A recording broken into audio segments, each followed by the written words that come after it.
Olá pessoal, bem-vindos a mais uma aula do nosso curso de informática. Nós estamos aqui na segunda aula, a aula inicial, falando um pouco sobre a introdução à informática. Nessa aula aqui a gente vai dar continuidade, então nós vamos ver um pouco então aqui da história do computador. Então a gente vai clicar aqui na opção História do computador, História e Evolução do computador. A invenção dos computadores se deu graças à genialidade de grandes homens. Por incrível que possa parecer, a invenção dos computadores se deu há muito tempo atrás. No ano de 2000 a.C., o primeiro modelo de computador naquela época era o ábaco, capaz de executar operações álgebricas elementares.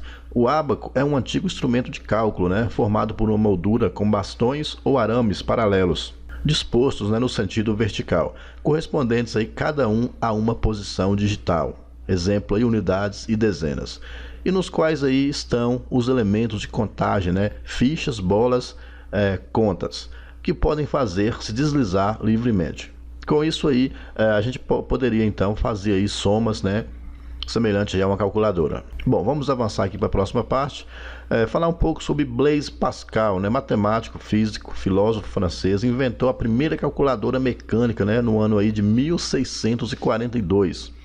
A calculadora trabalhava aí perfeitamente ela transferia os números da coluna de unidades para a coluna das dezenas por um dispositivo semelhante a um velocímetro de automóvel. Pascal então chamou aí a sua invenção de pascalina.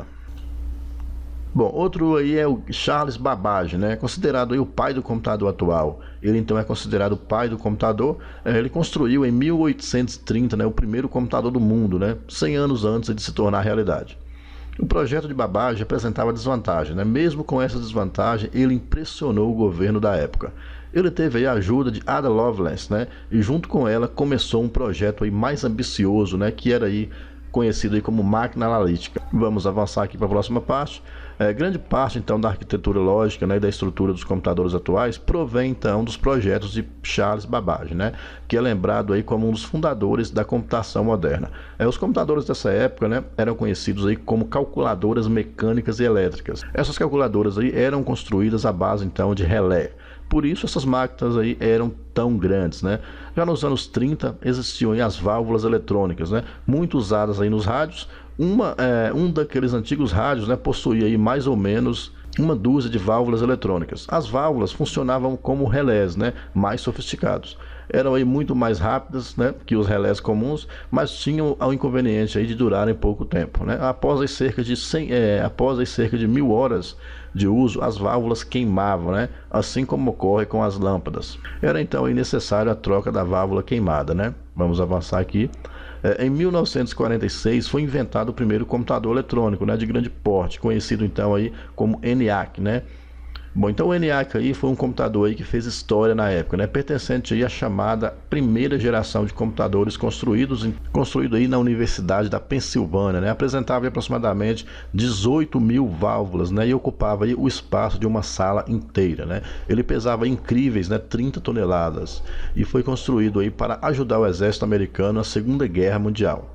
Apesar de não poder armazenar programas ou guardar mais do que 20 dezenas de números digitais, o ENIAC podia realizar aproximadamente 5.000 somas por segundo, ou seja, podia calcular a trajetória ou ângulo de uma bomba em 20 segundos. Devido então aí à pouca confiança nos resultados e constante queima de válvulas, cada cálculo era efetuado três circuitos diferentes e os resultados comparados. Caso então dois deles coincidissem, esse era considerado o resultado certo. Vamos avançar para a próxima parte aqui. Então esses grandes computadores da época eram chamados aí de mainframes, Muita coisa aconteceu e evoluiu e não demorou muito para a chegada de novas tecnologias. Os computadores então naquela época eram verdadeiros monstros eletrônicos, muito grandes, que ocupavam muito espaço e consumiam muita energia.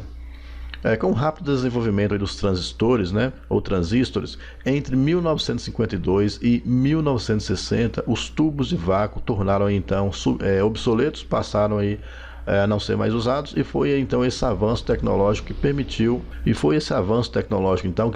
a criação de máquinas muito mais pequenas e mais baratas, Vamos avançar aqui. Então, com o tempo, os transistores, né, passaram a ser a base da eletrônica, ou seja, a construção de circuitos cada vez menores, né, que pudessem ser mais leves e que consumissem, né, menos energia, por terem menos superfície para dissipação de energia por calor. Essa miniaturização permitiu que se tivesse a mesma capacidade de cálculo de um ENIAC na palma de uma mão.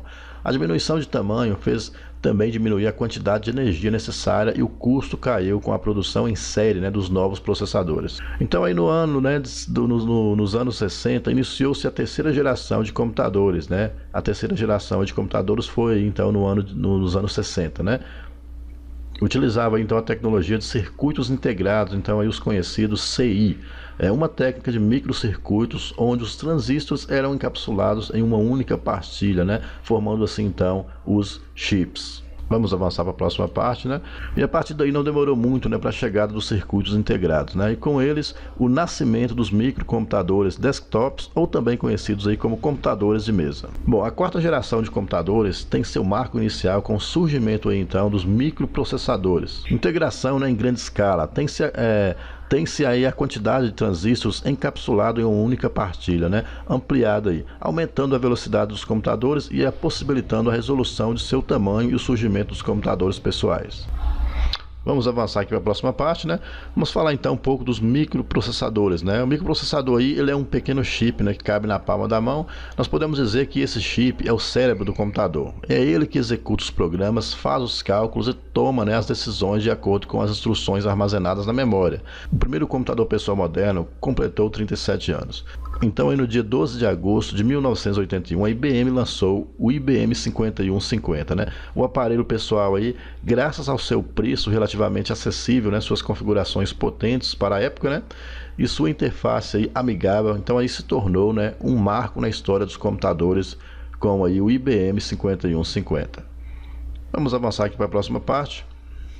Bom, ao observarmos os dias atuais, é fácil perceber a grande evolução que os computadores tiveram, né?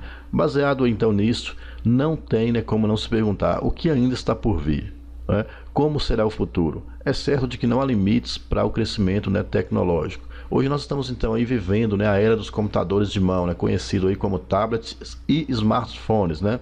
Vamos avançar aqui então para a próxima parte, né? Então aí no futuro nós vamos ver então os microcomputadores apenas aí nas fábricas, empresas, né, instituições públicas e escolas, né? Já nas nossas casas nós teremos então os computadores de mão, né, portátil e com toda a versatilidade dos celulares que nós conhecemos, né?